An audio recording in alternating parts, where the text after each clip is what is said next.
The legend of Helen, beauty and tragedy. Long before the Greeks and Trojans fought their epic war, a fateful encounter set into motion the life of a woman who would become both a blessing and a curse, desired and reviled across the ancient world. This is the story of Helen, whose beauty was both her crown and her chains. Helen's story begins with her mother, Leda, the queen of Sparta and wife of King Tyndareus. Leda was renowned for her wisdom and grace, but she lived in a world ruled by gods who often saw mortal women as pawns for their own whims. One day, Zeus, the king of the gods, looked down from Mount Olympus and noticed Leda. Her beauty captivated him, and, as he often did, he decided he would have her. But Zeus, ever cunning and aware of Leda's virtue, knew that he could not approach her as himself. Instead, he transformed into a swan and appeared to Leda while she walked by the river. Seeing what appeared to be a helpless bird, Leda approached, only for Zeus to reveal his true form and embrace her. The ancient world whispered about what happened next. Some said it was an act of love, others one of trickery or even violence. Either way, that night would mark the beginning of Helen's legend. In the months that followed, Leda bore 2 eggs. From one egg came 2 boys, Castor and Pollux, the twins who would later be known as the Dioscuri. From the other egg emerged 2 daughters, Clytemnestra, destined to rule Mycenae, and Helen, who would one day shake the world. As the children grew, it quickly became clear that Helen was unlike anyone else.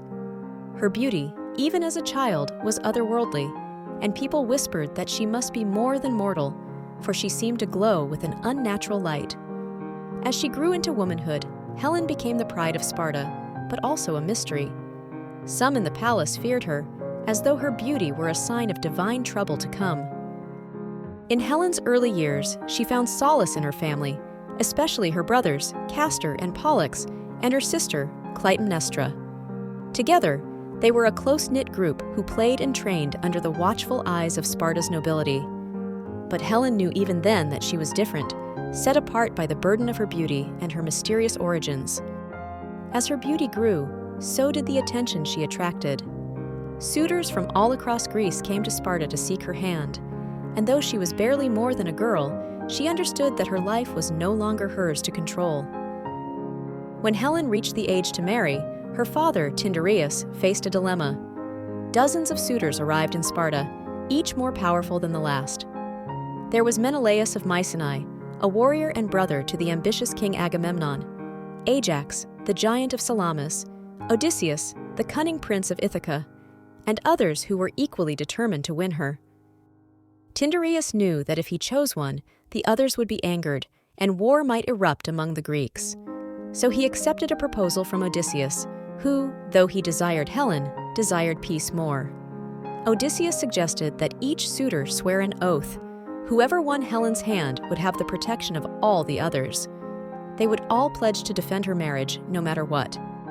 It was an agreement sealed in blood, and Helen, witnessing the binding of these men to her fate, felt her heart sink.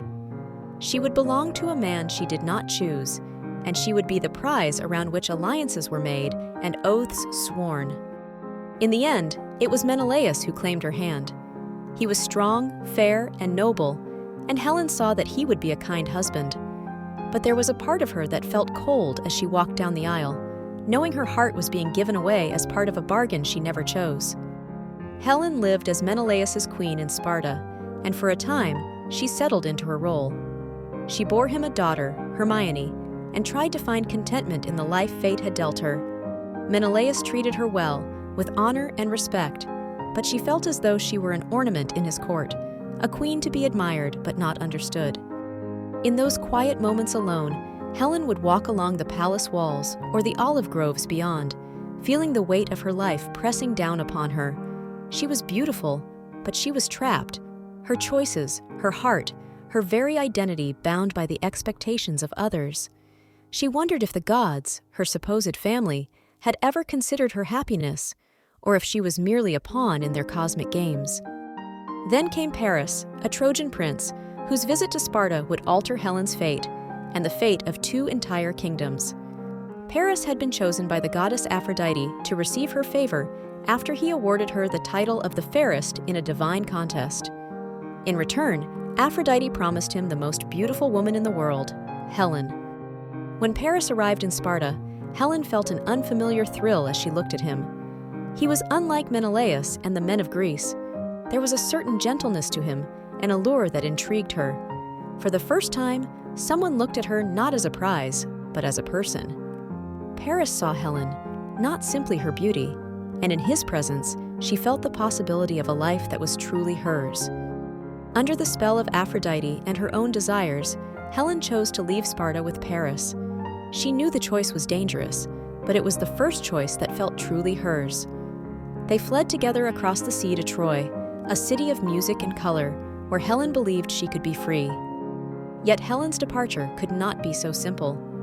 Menelaus called upon the suitor's oath, rallying the Greek kings to reclaim his wife. The call to arms was sounded, and soon an armada of ships gathered, bound for Troy. The Greeks would fight for 10 years, spilling blood and burning cities, all for Helen, who stood at the heart of their rage and revenge. Inside the walls of Troy, Helen watched the conflict unfold. She felt guilt for the lives lost, and wondered if her decision, her longing for freedom, had been worth the price. She saw Paris ride out to meet the Greeks, risking his life for her, and though she loved him, the horror of war weighed heavily on her heart. She knew that her presence was tearing Troy apart, and the guilt gnawed at her spirit. As the years dragged on, Helen became a prisoner in her new home. The Trojans, once welcoming, began to see her as a curse, the cause of their suffering. Paris tried to reassure her, but Helen felt as though the gods had cast her into a story of their own making, a tragedy she could neither escape nor rewrite. On the fateful night that Troy fell, Helen sensed an ominous silence settle over the city. The Greeks, appearing to withdraw, had left a massive wooden horse as an offering of peace. But when night fell, the horse opened to reveal Greek warriors hidden inside. Helen heard the screams as they stormed the city, killing all in their path. She knew that her home, her lover, her choices, all were burning down around her. Paris had fallen in battle, and Helen, now widowed, was left at the mercy of the Greeks. Menelaus found her amid the ruins, and though his eyes were filled with anger, Helen saw that his love for her had not completely faded. He reached out his hand, and resigned to her fate, Helen took it. She would return to Sparta, but as a different woman, one who had tasted freedom and borne its tragic cost. Back in Sparta, Helen lived out her days, haunted by the war that bore her name. She knew that poets and kings would tell her story, but they would never know her truth. To them, she would remain the face that launched 1,000 ships, a woman whose beauty destroyed a city. But Helen knew that her life had been more than beauty or legend. She had been a woman who loved, who sought freedom in a world that never let her forget her place. And in the end, she found peace not in how others saw her, but in knowing that, for a brief time, she had been free.